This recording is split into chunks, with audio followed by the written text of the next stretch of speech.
In an underground arena, people from high society converge to watch and bet on various monsters called players as they battle to the death. One night the supposedly unintelligent creatures suddenly gained wills of their own, and then began a revolt which led to the death of every human present, except for two. In the chaos, a doctor called Kanzaki runs away with a newborn child. In the present, we see two couples strolling, while discussing the serial killer uproar in town. Just then a strange man walks past them, and kills the man so discreetly that no one noticed it happening. In the outskirts, an old man stops his grandson, rushing out, and hands him his toy.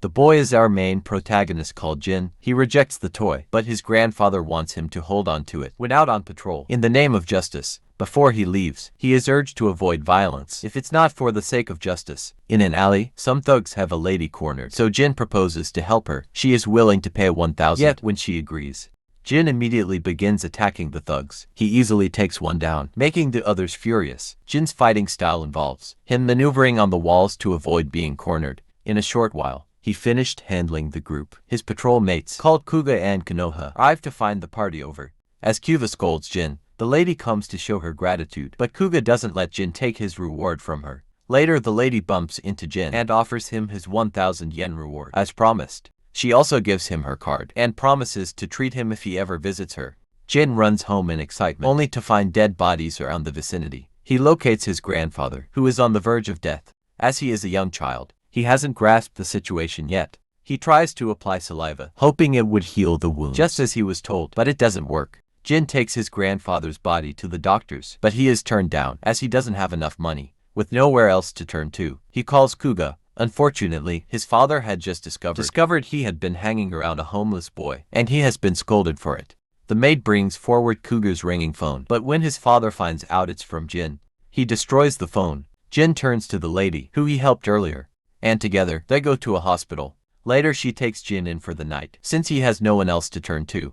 While they have their bath, Jin adds up all the information together and begins crying because he can't meet his grandfather anymore. While heading to shop, they are attacked, and the lady, whose name is Acme, is injured, all trying to protect Acme. The serial killer reveals he was the one that killed his grandfather. Jin is beaten up badly, and when Acme tries to help, she gets blown away by the enemy's tongue. The enemy morphs into his true monster form and moves to give the finishing blow. However, he is caught in his steps and knocked down by Jin.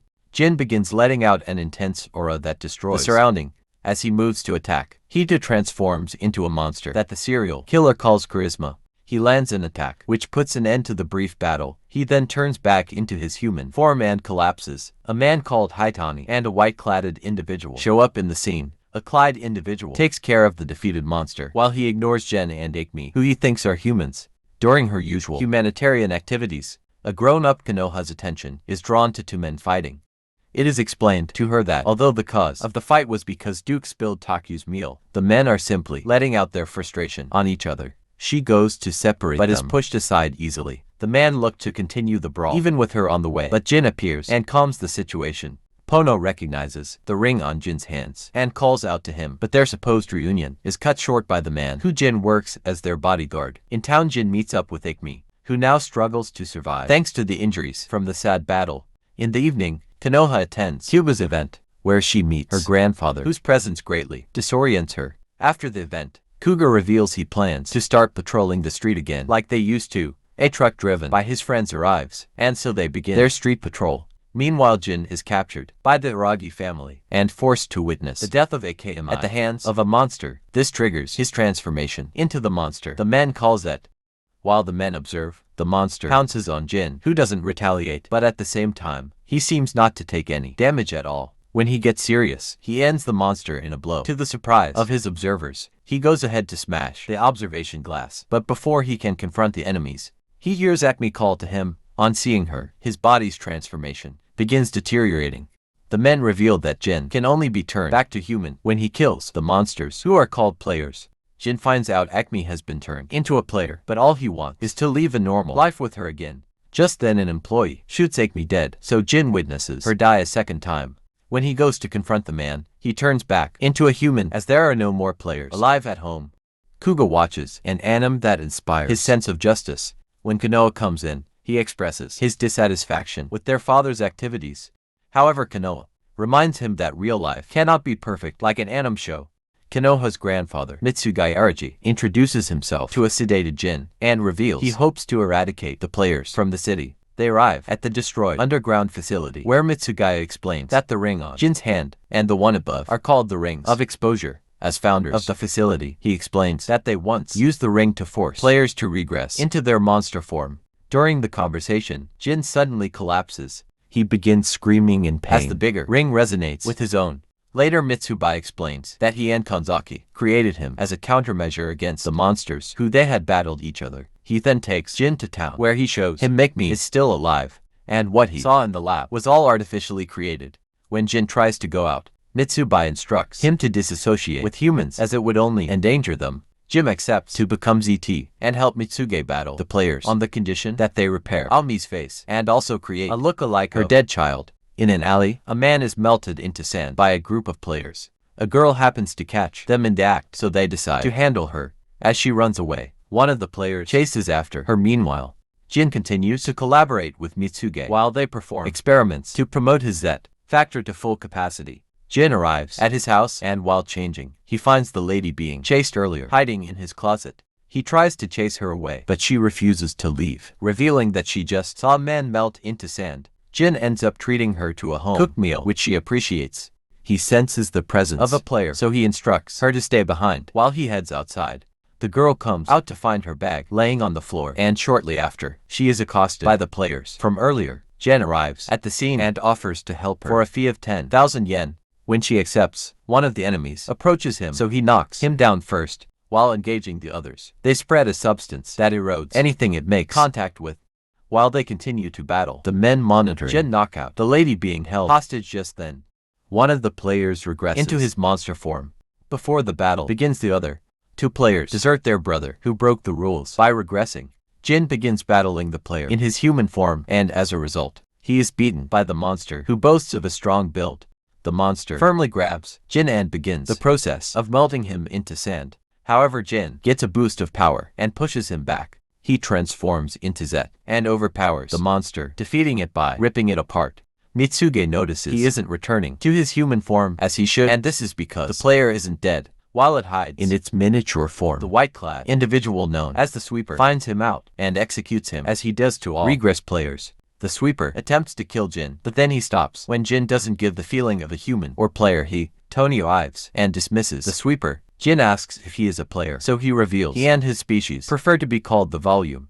The next day, in Jin's house, the girl introduces herself as Hanoka and begins arguing with Jin when he tells her to leave. The next day, elsewhere, Cuba is shown to a secret facility where some of his father's aides have secretly built a superhuman suit to encourage his ambition. Fugu begins by stating the flaws of the suit, which is meant to be identical to his anime hero Alpha's. He complains about its color and also asks why there is no emblem on the head. On his way home, he encounters a man who refuses to identify himself.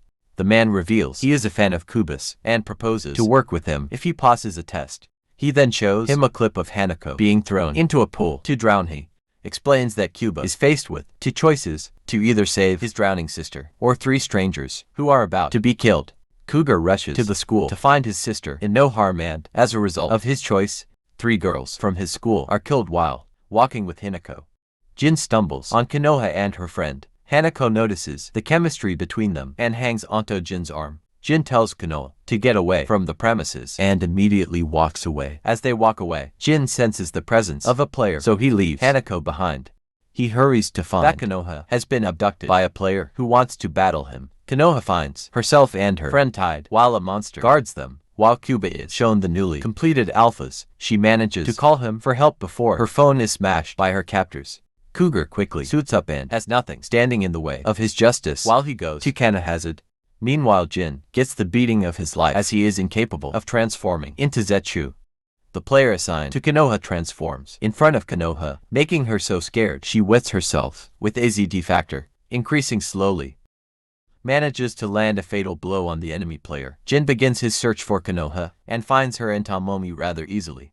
While saving the girls, he gets stabbed from behind by Shu and his clones. He goes to confront them, and so the battle begins. However, Jin is overpowered yet again. Before he is finished off, Cougar defeats the monster from above with a laser. Cougar quickly helps Konoha and Tomomi into his chopper, but then he is told its capacity cannot handle everyone present. Kruger decides to stay behind, but they won't have it, as he is the heir of the Meiji family. To test his decision-making skill, Hami asks what he'll do if he has a rift that can save one person, but 3 people are drowning. If he decides to save all 3, they might not survive. The question makes Kuga hesitate, but a small push from Jin firms his resolve. So he lets Tamami take his place on the chopper, while Jin finds his way around injured. He stumbles on the slum folks who he used to stand up for. They look ready to fight for him, but Jin begs them to run away, as the enemies are monsters. They don't listen anyways, and go face to face with the monsters before they are attacked. Kuga saves them. He buys them time to escape, while he handles the shrimp monsters. Hitani finds Jin useless, so he decides to educate him on how to transform without having to take damage. First he stabs him with a stake made from the remains of exposure ring. Then so the ring fuses with Jin in seconds. Jin begins transforming into Z. However, he doesn't stop at a white Z. He continues evolving until he emerges as a more powerful red CT. Jin is astonished by his new form and doesn't feel like the body belongs to him anymore. At the same time, the head player is shot at by Cube in midair. He gets furious and transforms into a full-blown monster. When it boasts of its durable form, Kuga switches weapons to a blade. As Shu moves to escape, Jin catches up with him. Shu suddenly begins regressing as a result of his resonance with Jin's ring. Jin engages Shu, where he dominates him with every strike. Before he finishes him off, Hitani shows up to interfere. He reveals he used Shu as a pawn to push Jin to his red form. This infuriates Shu, but Jin puts an end to his life. He continues squashing his offspring until all traces of him die for good. Jin confronts Hitani, asking for his motives, so he reveals the ring won't make him regress, as he is a high-level evil. Jin moves to attack him, but he evades his every move before leaving the scene. Meanwhile, over at Kuga's battle, he is getting bodied by the player. When he gets the news of Konoha's safety, his will to fight is restored fully. The player's attack is cut short by Jin, who lands a hit from behind. The 2 friends team up to fight the player, who has made an army of hatchlings. They battled the hatchlings together and managed to corner the player in a 2v1 situation. However, Jin's body suddenly stops moving, allowing the hatchlings to join in the fight again. The stake on his chest breaks, so his red transformation comes undone. He reveals to the player that he is being used by Hitani, but he doesn't care as long as he can kill. Just then Kuga grabs him from behind, allowing Jin to retrieve his sword. The new partners cooperate, and while Kuga keeps the hatchlings at bay, Jin finishes off the player without any interruption. Later, Hitani meets up with the boss of the Evils. Although he is scolded for meddling with other players' affairs, Hitani changes the direction of the conversation when he mentions at the hospital. Kuga meets up with Jin after hearing the entire story behind the players. In Jin's form, he is so fascinated by ZT that he gives Jin a hero name, ZTMI. At the lab, it is revealed to Jin that Kanzaki is still alive. They make Jin ask him about the correct method of attaining the Red Z transformation. But Jin just wants to see his grandfather. They go to the location where Kanzaki is being held, and when it is opened, Jin is shocked at his horrible state. Kanzak's brain was revived to obtain information from it, but it became conscious with the will of its own. Thus he is being kept in a state of preservation. After Kanzak, he reveals that the secret to his transformation is the red stone. Jin unplugs his life support so he can rest in peace. Kitani leads his spy into the Aragi mansion to obtain the pendant with the red stone.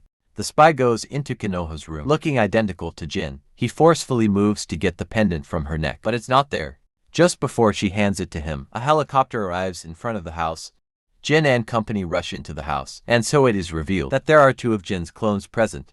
Cougar immediately moves to go check on Konoha, but he is attacked.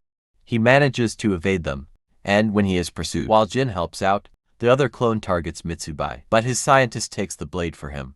Before he is killed, Jin arrives to save him. It soon becomes a 2-way battle, but when one of the clones' forms begins to deteriorate, Jin ends him easily. Outside, the enemy had successfully obtained the pendants of the mansion rigged with bombs, as caused to explode later. Jin stumbles on the boss in town. He reveals he was the first player to turn on the humans. Jin becomes hostile, but the sweeper arrives to keep him in check. The boss explains that Hitani is both an enemy to humans and Evils. While the majority of the Evils want to coexist, Hitani seeks to destroy humans, and so he wants Jin to assist in taking care of him. Jin goes home to find Hanako waiting for him.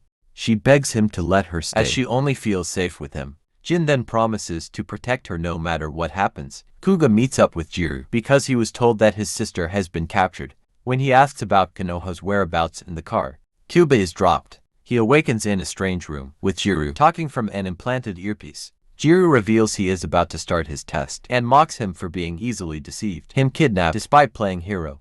With his guard up, Kuga moves around until he finds himself in a room filled with his schoolmates, who are also fans of his. Jiru explains that he has the choice to either find him so he can save his sister, or prioritize the student's safety. This pushes him into a state of anxiety. So when a rude girl asks for his autograph, he begs to use the restroom. When returning, he encounters a girl who claims she found the building suspicious and wants to escape with him. She presses on the wall, which in turn reveals a secret room where the girls are, who believes the girl to find a route alone, while he joins the other girls in the hall. When a student jumps on the bed, she tells Kobe he has made the wrong choice, and immediately she is crushed to death on the bed. This freaks everyone out, and he even gets blamed for her death. The students flood into the passageway despite Cuba's disapproval, and so they get trapped. As a result, Jiru unleashes Hammer Man and reveals there is an elevator that will lead Kuga to him, but he has to abandon the girls. This Kuga refuses and moves to defeat the robot so he can advance with everyone. While Konoha hides in Acme's house, she tells her she doesn't Jin believe found his parents, as he wrote in a letter. Suddenly the town's broadcast is shut off and hijacked by Hitani. He reveals the existence of evils in their origin. Just then evils begin to regress. All over town, they go on a killing spree, massacring any human they can find.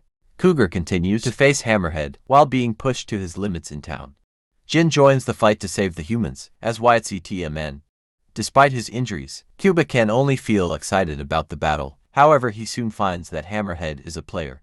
He charges at it again, and when he loses his sword, he jumps and turns it into a gun, which he fires at point-blank range on the player. After the battle, the girls brand him a murderer and want nothing to do with him. When the elevator is revealed, they all run toward it, but then lasers pop out of the wall and kill them all. While in despair, the last surviving student brings hope to him. She's controlled to tell Kugas she found Konoha, but he doesn't know this. She leads him to Jiru's location and manages to distract and dispossess him of his weapon. Jiru introduces Kubi to his son, called Ikiru, and here they both begin lecturing him about his motive for justice. Jiru hits the nail on the head when he reveals that Kuba seeks justice as an excuse to engage in violence. Jiru begins transforming, so Ichiru reveals his true monster form. They claim to be humans who granted themselves player abilities. After the incident at the underground arena just then, Kubi's friend, Jaime, reveals himself to be an accomplice to the players. He makes Cougar watch a press conference where his father denies creating the players.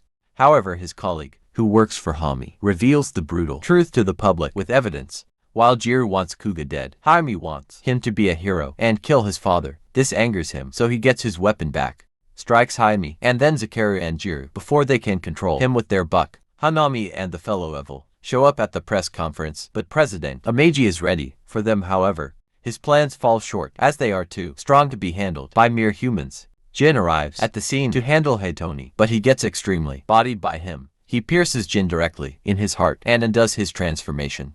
Atani reveals he has made the red stone into a stake to force Jin into a proper player. Just then, Cougar arrives in his alpha suit to stop him. He even handles the second player in a blink of an eye. Fuga's father instructs him to kill Jin, but he refuses and turns his gun to him instead. He pulls her trigger and hits his mother, who stepped in to shield her husband. Just then Hitani unleashes an army of players in the room and begins mass slaughtering everyone present. Cougar begins defending the civilians against the players, but after a while, the action comes to a halt. With Konoha's arrival, Atani pressures Jin into stabbing himself by revealing Hanako as a hostage. Despite Kuga's disapproval, he stabs himself and transforms into the Red Z. TMN's ring of exposure causes all players, including Hitani and Hanako, to regress into their true form. Hanako transforms into a giant four-legged monster and is revealed to be the player who turns everything into sand. While blabbing about his master plan, Jin dashes at Hitani but is pushed back by his halos. Hanako continues to move uncontrollably and turns humans to sand. Unintentionally, Jin manages to pull a fast one on Hitani and stabs him, but Kuga moves to put Hanako down. He slashes her into two while Jin watches, eventually bringing him to despair. Toby engages Hitani in a fruitless battle while Konoha and the detective watch. Hitani's attack damages Cougar's suit, so he crashes down. He is warned to stop fighting, but Cougar refuses to back down. Hitani pins him down and offers to let Jin give the finishing blow. However, Jin turns his attack on Hitani and stabs him instead. Cougar turns his blade on Jin, saying he has to kill him to stop players from regressing. When it's time to pull the trigger, he hesitates, but still does it. While the sun rises, Jin stops him and transforms into a strong version of Zet, called Charisma. He manages to control his killer instinct and leaves the scene. Years later, Kubi continues to protect innocent people from regress, player attacks, and at the same time, while being noticed by the public, Jin does the same in his Red ZT form. Thanks for watching. If you enjoyed this and want to see more, please make sure to drop a like and subscribe to the channel with notifications on so you never miss a future video. And until next time, guys, take care.